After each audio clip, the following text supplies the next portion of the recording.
12th Bihar board के बच्चों, कैसे हैं आप लोग? बहुत अच्छे हैं ना? और तैयारी आपकी कैसी चल रही है? बहुत अच्छे से चल रही है ना? एग्जाम भाई अभी सर पे है और बहुत ही जल्द एग्जाम होने वाली है, तो आई थिंक आप बहुत अच्छे से तैयारी कर रहे होंगे। समय कम है, इसी के लिए मैं समरी आपके सामने प्रस्तुत कर रहा हूं, जितना हो रहा है मेरे से मैं कर रहा हूं। तो आज मैं फिर से इंग्लिश का प्रोज सेक्शन का एक चैप्टर ले आया हूं, उसका मैं समरी बताऊंगा, जिसका नाम है अ pinch of snuff. Pinch of snuff. तो इसका मैं समरी बताऊंगा, बहुत अच्छे से बताऊंगा, और बहुत बड़ा बड़ा समरी मैं नहीं आपके सामने प्रस्तुत कर रहा हूं, क्योंकि भाई अभी समय भी कम है, और वो बड़ा बड़ा जो समरी होता है और उसमें जो डिफिकल्ट वर्ड का यूज किया जाता है वो मैं बिल्कुल नहीं करने वाला, क्योंकि उससे आपकी बहुत हानि हो सकती है, आपको समझ में नहीं आएगा और बड़ा बड़ा याद भी नहीं होगा। तो इसी के लिए मैं क्या कर रहा हूं, बहुत छोटा छोटा समरी और बहुत आसान लैंग्वेज में समरी आपके सामने प्रस्तुत कर रहा हूं, जो आपको बहुत अच्छा रहेगा और एग्जाम के लिए बहुत ज़्यादा ही हेल्पफुल रहेगा। ठीक है, तो मेरा नाम है विजेता आनंद और आप देख रहे हैं आप ही का चैनल एकलव्य वाटिका। तो भाई आइए शुरू कर लेते हैं, ज़्यादा समय हम लोगों के पास वैसे भी नहीं है, तो आइए इस समरी को लाइन बाय लाइन पढ़ते हैं और समझते हैं। ठीक है, बहुत आसान आसान लैंग्वेज का यूज किया गया है, बहुत आसान आसान वर्ड इसमें दिया गया है, तो आपको बहुत आसानी से समझ में आ जाएगा। क्या कह रहा है, पढ़िएगा। A pinch of snuff is a short story written by Manohar Malgaonkar. यानी यह जो पिंच ऑफ स्नफ है, यह जो पिंच ऑफ स्नफ है, यह एक शॉर्ट स्टोरी है, एकदम छोटा कहानी है, जो मनोहर मालगांवकर के द्वारा लिखा गया है। ठीक है ना, आगे पढ़िए बाबू। He was born in 1930। उनका जो जन्म हुआ था, कब हुआ था? 1930 में हुआ था। ये याद कर लीजिए, उनका जन्म 1913 में हुआ था। ये क्वेश्चन आता है ऑब्जेक्टिव में, याद कर लीजिएगा कि मनोहर मालगांवकर का जो जन्म है वो कब हुआ था। तो उसमें ऑप्शन होगा, तो 1913 वाला जो ऑप्शन होगा उसमें आप टिक मार देना। He is well known novelist and short story writer. मतलब वो जो है ना, नॉवलिस्ट और शॉर्ट स्टोरी राइटर हैं। This story is full of wit and adventure. मतलब यह जो स्टोरी है ना, जो यहाँ पे दिखाया गया है, यह स्टोरी जो है विट यानी बुद्धिमत्ता का कहानी है और एडवेंचर का कहानी है। यानी यह जो कहानी है पूरा तरह से, इसमें पूरा तरह से बुद्धिमानी और एडवेंचर के बारे में बात की गई है। चलिए, in this story author shows the wit of Nanu Kaka. देखिए नानू काका कौन थे अभी मैं बताऊंगा। नानू काका यहाँ जो थे, वह नैरेटर, जो लेखक रहते हैं, उनकी माता के भाई रहते हैं। नैरेटर जो रहते हैं, नैरेटर के यानी लेखक के मां के भाई रहते हैं नानू काका। तो इस कहानी में ऑथर जो है, लेखक जो है, नानू काका की बुद्धिमत्ता के बारे में, विट मीन्स होता है बुद्धिमत्ता, तो बुद्धिमत्ता के बारे में बताते हैं। When author's mother announces Nanu Kaka is coming, then author got disappointed. Disappointed का मतलब होता है निराशा, निराश। But anyhow, the narrator goes to the station and meet him, who has an impressive personality with white hair and mustache. मेरे कहने का मतलब है कि when author's mother announces, announce करती है लेखक की माँ, यानी लेखक की जो माँ रहते हैं, लेखक की जो माता रहती है, वो अनाउंस करते हैं कि नानू काका आ रहे हैं। नानू काका इज कमिंग, यानी नानू काका आ रहे हैं। कौन अनाउंस करता है? तो उनकी माँ अनाउंस करती है कि भाई नानू काका आ रहे हैं। तो यह सुनकर, यानी ये बात सुनकर, लेखक की माँ जो बोलती है कि नानू काका आ रहे हैं, तो यह बात सुनकर लेखक डिसअपॉइंट हो जाते हैं, निराश हो जाते हैं। बट क्यों भाई निराश हो जाते हैं, वो पता नहीं क्यों। But anyhow the narrators goes to the station and meet him. मतलब लेकिन कैसे भी करके तो उनको जाना ही पड़ता ना, क्योंकि माँ बोली है और माँ का आदेश तो करना ही पड़ेगा। तो माँ बोली है, इन्हीं के लिए उनको जाना पड़ा स्टेशन पर और उनसे मिलना पड़ा। Who has an impressive personality with white hair and moustache. यानी वो जो स्टेशन पर गए नानू काका को लाने के लिए, तो नानू काका क्या कैसा पर्सनालिटी था, तो इम्प्रेसिव पर्सनालिटी था। उसको देखकर कोई भी आकर्षित वाला, मतलब आकर्षित वाला पर्सनालिटी था, बहुत अच्छा वाला पर्सनालिटी था उनके पास, जिनके पास यानी नानू काका के पास वाइट हेयर यानी उजला उजला बाल था और मूछें भी थी, यानी मस्टैच था, उजला उजला मोछ ही होगा ठीक है ना। ओके, आगे पढ़िए बाबू। Nanu Kaka came to narrators home या house to meet some ministers. यानी नानू काका नरेटर यानी लेखक के घर आए थे, किस लिए, तो कुछ मंत्रियों से मिलने के लिए आए थे। देखिए अगर आप पूरा स्टोरी पढ़िएगा ना तो उसमें मिनिस्टर्स के अलावा भी किसी और से मिलने के लिए वो आते हैं। तो वो पूरा स्टोरी तो अभी मैं नहीं पढ़ाऊंगा क्योंकि समय नहीं है। अगर पूरा स्टोरी पढ़ाऊंगा तो फिर हम लोग के पास उतना सफिशिएंट टाइम नहीं है, तो हम सिर्फ और सिर्फ अभी यहाँ पर समरी देख रहे हैं। आगे पढ़िए बाबू। Nanu Kaka takes a pinch of snuff and narrator took Nanu Kaka's to see the welfare minister.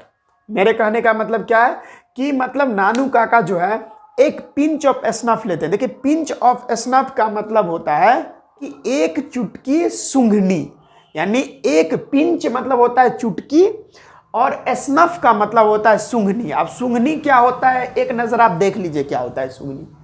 देखें ये देखिए यहाँ पे दिख रहा होगा आपको, सूंघनी इसी को कहते हैं। और इसी को क्या किया जाता है, चुटकी में लिया जाता है इस तरह से और इस हाथ पर ऐसे रखा जाता है और इस तरह से सूंघा जाता है। यानी एक तरह का ये नशा होता है जो लोग करते हैं। समझ में आया ना। तो ये नानू काका को जो था ना वो स्नफ सूंघनी लेने का आदत था, उनका जो था वो आदत हो गया था। इसी के लिए वो क्या करते हैं, ही टेक कहाँ गया, हाँ कहाँ नानू Kaka takes a pinch of स्नूफ, यानी वो एक चुटकी सूंघनी लेते हैं। और narrator took Nanu Kaka to see the welfare minister. ठीक है, तो यानी कहने का मतलब है नानू काका जो है एक चुटकी सूंघनी लेते हैं और वेलफेयर मिनिस्टर को देखने के लिए चले जाते हैं। अब जानते ही हो भाई कि वेलफेयर मिनिस्टर से मिलने जा रहे हैं तो भाई उनके पास क्या होना चाहिए, स्प्लेंडिड कार तो होना ही चाहिए। इसी के लिए वो स्प्लेंडिड कार लेते हैं। फॉर दिस, यानी ये स्प्लेंडिड कार लेने के लिए, for this he calls for a Dhobi and uses to trap the manager of Sikka auto dealers, then he takes to minister। कहने का मतलब है कि यह स्प्लेंडिड कार कैसे मिलेगी इनको भाई, ऐसे तो मिलेगी नहीं। तो स्प्लेंडिड कार लेने के लिए वह एक धोबी को कॉल करते हैं। लेकिन यहाँ पर अगर बात करें तो यहाँ पर कुछ इंपॉर्टेंट बातें ही लिखी गई हैं। अगर हम कहानी का बात करें तो उसमें क्या हुआ था ना कि धोबी को बुलाया गया था, वो धोबी को जो कोट दिए थे धोने के लिए उसमें उन्होंने कुछ पैसे रख दिए थे। तो ये सारी बातें थी, लेकिन मैंने यहाँ पर कुछ इंपॉर्टेंट बातें ही बताया हूँ क्योंकि अगर पूरा बताएंगे तो फिर दिक्कत है। तो वो क्या करते हैं, स्प्लेंडिड कार लेने के लिए धोबी को बुलाते हैं और उसके बाद अपना दिमाग चलाते हैं। और दिमाग चलाने से मतलब ऐसा लगना चाहिए ना कि ये बड़े मतलब आदमी है। इसी के लिए वो बताते हैं वहाँ के मैनेजर को, मतलब जो है अपने आप को मतलब कुछ ऊंचा दिखाने के लिए, कुछ बड़ा दिखाने के लिए जो है उसको फंसाते हैं। कहाँ के, किसको फंसाते हैं, सिक्का ऑटो डीलर को फंसाते हैं। Then he takes to the minister, और उसके बाद उससे जो है सिक्का ऑटो डीलर से वो कार लेते हैं और मिनिस्टर के पास चल जाते हैं। समझ में आया ना ये बात। आगे पढ़िए। इन विजिटर्स बुक, अब विजिटर्स बुक क्या होता है, अब मंत्री से जो मिलने जाते हैं वो तो बड़ा बड़ा मंत्री जानबे करते हैं। तो वो जो मंत्री होता है तो कौन कौन आदमी से मिलना है मंत्री जी को, तो उसको जो है ना विजिटर्स बुक में लिख लिया जाता है। विजिटर्स बुक में लिख लिया जाता है और मंत्री जी को जब समय मिलेगा तब वो विजिटर्स बुक उल्टाएंगे और देखेंगे भाई किन किन से मिलना है, तो उनसे जाके मिल लेंगे। तो विजिटर्स बुक में जो है क्या किए नानू काका, वो देखिए। In visitors book, he mentions himself the hereditary pandit to the Maharaja of Ninnaur. यानी वो जो विजिटर्स बुक था किनका, वेलफेयर मिनिस्टर का जो विजिटर्स बुक था उसमें उन्होंने बता दिए कि हम निन्नौर के महाराजा के हेरिडेटरी पंडित हैं। क्या है, हेरिडेटरी पंडित हैं, ठीक है ना। और उन्होंने और क्या किया, at last he gave Delhi address where the writer lives. उसके बाद उन्होंने क्या किया, उस विजिटर्स बुक में उन्होंने अपना एड्रेस नहीं दिया, उन्होंने नानू काका ने दिल्ली का एड्रेस दे दिया जहां ये लेखक रहते थे। समझ में आया ना।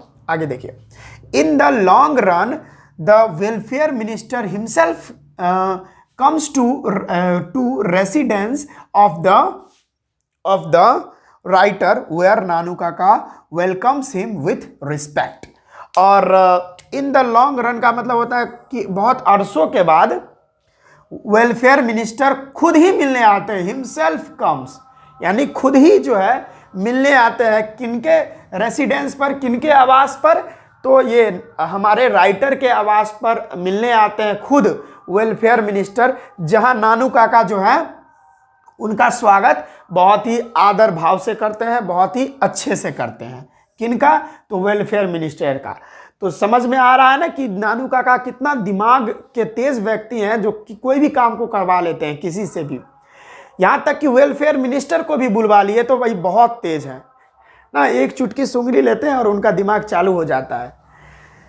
Thus, this story shows the adventure and determination of the Nanu Kakas to do anything। तो ये जो कहानी है हमारा अ पिंच ऑफ स्नूप, एक चुटकी सुंगनी, जो एक मतलब कहानी, शॉर्ट स्टोरी है जो लिखा गया है मनोहर माल गांवकर के द्वारा। तो यह जो मतलब नानू काका जो कैरेक्टर इसमें दिखाया गया है, मेन कैरेक्टर है यहाँ पे नानू काका।